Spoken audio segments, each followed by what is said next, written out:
जय माँ आदिशक्ति, जय माँ जगत जननी, जय माँ जगदम्बा। आज आप सभी लोगों की सेवा में माता पीताम्बरा के बड़े ही प्रभावशाली कवच को लेकर के उपस्थित हूँ। बहुत सारे ऐसे जपकर्ता होंगे, माता पीताम्बरा के ऐसे साधक होंगे जो इस कवच का नित्य पाठ करते होंगे। कवच का मूल कार्य यही है कि वह आपको पूरी तरह से सुरक्षा प्रदान कर सके। जहाँ कहीं कवच के पाठ की संख्या निर्धारित ना हो कि कितना इसका जप करना है, वहाँ पे इस कली काल में उसे 10,000 पाठ करना चाहिए।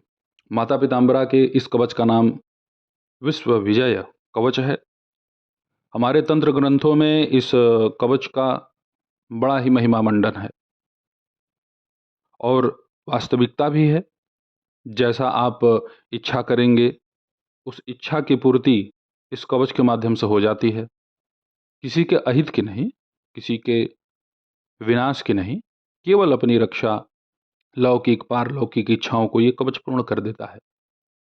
माता के इस कवच से आपको कीर्ति, यश, धन, पुत्र, ज्ञान सब कुछ प्राप्त होता है। माता पीताम्बरा के इस कवच का उपहास नहीं करना चाहिए। मजाक में भी, भूल करके भी ऐसा आप ना करें जिससे कि माता आपके ऊपर रुष्ट हो जाए। इस कवच का पाठ अगर आपके गुरु हैं तो गुरु से परामर्श अवश्य कीजिए। गुरु नहीं है और आप अपनी रक्षा के लिए इस कवच का पाठ करना चाहते हैं तो बिल्कुल आप कर सकते हैं, कोई हानि नहीं होगी।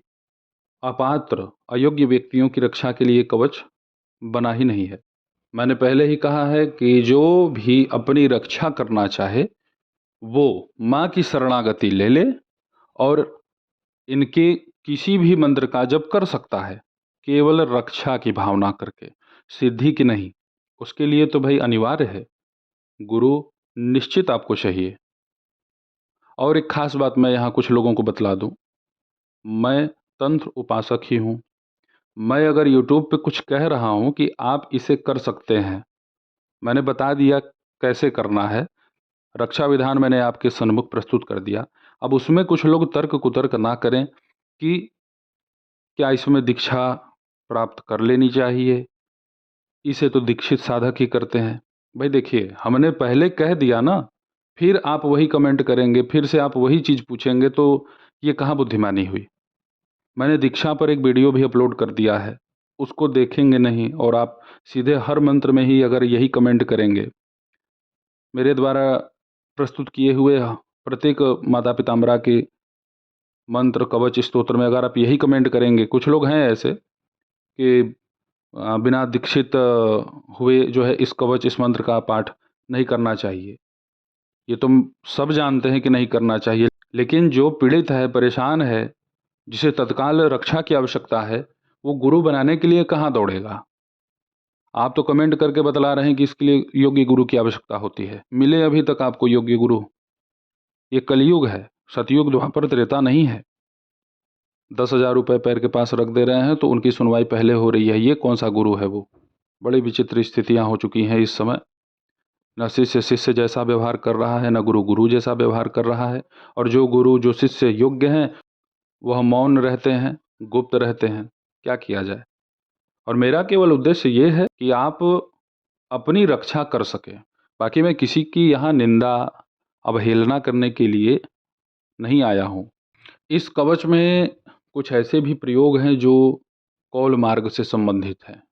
उसके लिए तो बड़े ही उच्च कोटि के गुरु की आवश्यकता पड़ती है, क्योंकि वहाँ अगर जरा सा भी चूक हुआ तो फिर आप समाप्त हो जाएंगे, या नहीं समाप्त होंगे तो कम से कम इतना तो होगा ही कि बेड़ियाँ लग जाएंगी आपको। तो माँ पीताम्बरा की इस कवच का अपनी रक्षा के लिए आप कम से कम एक दिन में 3 बार पाठ कर सकते हैं, या एक बैठे ही 3 बार आप पाठ करें। बहुत बड़ा कवच नहीं है, फलश्रुति इसकी जरूर बड़ी हो जाती है।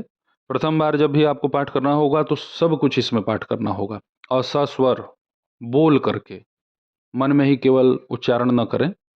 कवच का, स्तोत्र का कहीं कहीं उच्चारण करना चाहिए, मुख से बोल करके। इस कवच के बहुत सारे गुप्त गुप्त प्रयोग हैं, वो मैं यहाँ नहीं बतला रहा क्योंकि मिसयूज करने वाले बहुत लोग हैं। माता पिताम्बरा के इस कवच का किसी भी रविवार से आप जप प्रारंभ करें। कुशासन, उस पे पीला गमछा होना चाहिए, उस पे आपको बैठना है। उत्तर दिशा की तरफ मुँह करें या पूर्व दिशा की तरफ। 5 अगरबत्ती जलाएँ अथवा 1 धूप जलाएँ। 1 घी का दीपक आप प्रज्वलित कर लें, उसमें थोड़ा-सा हल्दी डाल दें, हल्दी पाउडर। और उसके बाद माता जगदम्बा के इस कवच को सिद्ध करने के लिए इसकी एक संख्या निश्चित कर लें और उसे संकल्प में आप बोल दें। जो आपकी परेशानी हो, समस्या हो, उसे भी बोल दें और अपनी रक्षा, अपने घर परिवार की रक्षा, जो भी आपकी मनोकामना है, उसे संकल्प में अवश्य बोलें। उसके बाद इनके अंग देवताओं की मूल रूप से हरिद्रा गणेश, मृत्युंजय भैरव, त्रयंबक शिव, आकाश भैरव, आनंद भैरव, इनका चिंतन मनन अवश्य कर लें, इन्हें प्रणाम कर लें। और उसके बाद इसमें एक क्रिया और कर दें जो आपको इस साधना में विशेष बल शक्ति प्रदान करेगी। इसमें एक क्रिया और जोड़ दें और वो क्रिया है माता कामाख्या को मानसिक रूप से नमन कर लें। बस कुछ नहीं करना है इससे ज़्यादा। उसके बाद आप माता पीताम्बरा का विश्व विजय कवच पाठ प्रारंभ करें। हर प्रकार की सफलता आपको प्राप्त होगी इस कवच के प्रभाव से, हर प्रकार की। किसी भी प्रकार की कोई गंदी ऊर्जा हो, बहुत बड़ी कोई ऊर्जा हो, नकारात्मक जो आपसे किसी भी प्रकार से संभाली न जा रही हो या आपके घर परिवार में बड़े ही पुराने समय से वह घर करके बैठी हो और आप अपराधी न हो, तो उसे भी वहाँ से जाना ही पड़ता है, वो नहीं रह सकता। माता पीताम्बरा के इस कवच का प्रारंभ शिरो में पातु ओम ह्रीं ऐं श्रीं क्लीं पातु ललाटकम संबोधन पदम पातु नेत्रे श्री बगलानने, यहाँ से प्रारंभ होगा। इसके पहले मंत्रोद्धार होता है, विनियोग होता है, ध्यान होता है। इस कवच को आप सभी लोगों की सुविधा के लिए मैं डिस्क्रिप्शन में प्रस्तुत कर दूंगा। इस कवच के पाठ से आपकी सभी मनोकामना पूर्ण हो जाती है। माता पीताम्बरा आपकी रक्षा करती हैं और बड़ा प्रभावशाली ये कवच इसलिए मैं कह रहा हूँ क्योंकि इसका प्रभाव मैंने देखा है।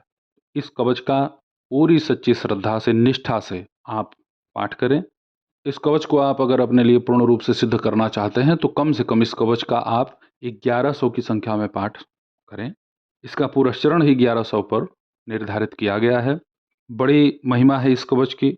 ज्वर किसी भी प्रकार का आ रहा हो, वह ज्वर भी आपको छोड़ देगा।